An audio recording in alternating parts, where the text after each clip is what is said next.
ನಟ ನಿರ್ಮಾಪಕರುಗಳ ಮನೆ ಮೇಲೆ ಐಟಿ ದಾಳಿ ಪ್ರಕರಣಕ್ಕೆ ಸಂಬಂಧಪಟ್ಟ ಹಾಗೆ ಇಂದು ವಿಚಾರಣೆಗೆ ಹಾಜರಾಗಲಿದ್ದಾರೆ ನಟ ಸುದೀಪ್. ಆದಾಯ ತೆರಿಗೆ ಕಚೇರಿಗೆ ಆಗಮಿಸಲಿದ್ದಾರೆ ಸುದೀಪ್. ಜನವರಿ 3ನೇ ತಾರೀಕು ಸುದೀಪ್ ಮನೆ ಮೇಲೆ ಐಟಿ ದಾಳಿ ಆಗಿತ್ತು.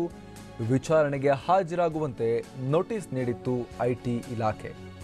ಇದಕ್ಕೆ ಸಂಬಂಧಪಟ್ಟ ಹಾಗೆ ಕಾಲಾವಕಾಶವನ್ನು ಕೇಳಿದ್ರು ಸುದೀಪ್. ಸ್ವಲ್ಪ ಟೈಮ್ ಕೊಡಿ ಅಂತ ಹೇಳಿ ಕೇಳಿದ್ರು. ಅದರಂತೆ ಅಧಿಕಾರಿಗಳು ಟೈಮನ್ನು ಕೊಟ್ಟಿದ್ರು. ಇವತ್ತು ಸುದೀಪ್ ಅವರು ವಿಚಾರಣೆಗೆ ಹಾಜರಾಗಬೇಕಾಗಿದೆ. ಅದರಂತೆ ಸುದೀಪ್ ಇವತ್ತು ಐಟಿ ಆಫೀಸ್ಗೆ ವಿಚಾರಣೆಗೆ ಹಾಜರಾಗಲಿದ್ದಾರೆ ಅನ್ನುವಂಥ ಮಾಹಿತಿ ಸಿಗ್ತಾ ಇದೆ.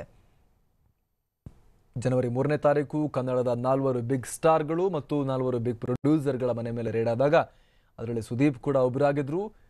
ಕೆಚ್ಚನ ಮನೆ ಮೇಲೂ ಕೂಡ ಐಟಿ ಕೆಚ್ಚಿನಿಂದ ದಾಳಿ ಮಾಡಿತ್ತು. ಅದಕ್ಕೆ ಸಂಬಂಧಪಟ್ಟ ಹಾಗೆ ಸುದೀಪ್ ಈಗ ಆಲ್ರೆಡಿ ಪ್ರತಿಕ್ರಿಯೆಯನ್ನು ಕೊಟ್ಟಿದ್ದಾರೆ. ಐಟಿ ಇಲಾಖೆಗೆ ಅವರು ಬಂದಲ್ಲಿ ಉತ್ತರವನ್ನು ಕೊಡಬೇಕಾಗಿತ್ತು, ಹಾಜರಾಗಬೇಕಾಗಿತ್ತು. ಅವರು ಟೈಮನ್ನು ಕೇಳಿದರು. ಇವತ್ತು ಸುದೀಪ್ ಹಾಜರಾಗ್ತಾ ಇದ್ದಾರೆ. ಐಟಿ ಅಧಿಕಾರಿಗಳ ಪ್ರಶ್ನೆಗಳಿಗೆ ಉತ್ತರವನ್ನು ನೀಡಲಿದ್ದಾರೆ. ಕೆಲವೊಂದಷ್ಟು ಪ್ರಶ್ನೆಗಳಿಗೆ ಸಂಬಂಧಪಟ್ಟ ಹಾಗೆ ಕೆಲವೊಂದಷ್ಟು ಸುದೀಪ್ ಮನೆಯಲ್ಲಿ ಸಿಕ್ಕಂತಹ ದಾಖಲೆಗಳಾಗಿರ್ಬೋದು, ಸಂಪತ್ತಾಗಿರ್ಬೋದು, ಅದಕ್ಕೆ ಸಂಬಂಧಪಟ್ಟ ಹಾಗೆ ಸ್ಪಷ್ಟೀಕರಣವನ್ನು ಸುದೀಪ್ ನೀಡಬೇಕಾಗತ್ತೆ. ಇವತ್ತು ಸುದೀಪ್ ಹಾಜರಾಗ್ತಾ ಇದ್ದಾರೆ.